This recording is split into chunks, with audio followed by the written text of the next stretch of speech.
احادیث مبارکہ کی روشنی میں شب برات کی کیا اہمیت ہے؟ کیا اس رات کی عبادت ٹھیک ہے؟ شب برات کا روزہ رکھا جاتا ہے، اس کی صحیح حیثیت کیا ہے؟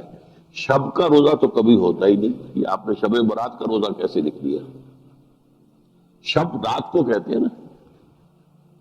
شب برات جو ہے اس کو کہا گیا ہے اس لیے کہ ان کا خیال ہے کہ اس رات میں اللہ تعالیٰ بہت سے لوگوں کو اس کا کو بخشتا ہے۔ برات، اللہ تعالیٰ جہنم سے ان کو رستگاری عطا فرماتا ہے۔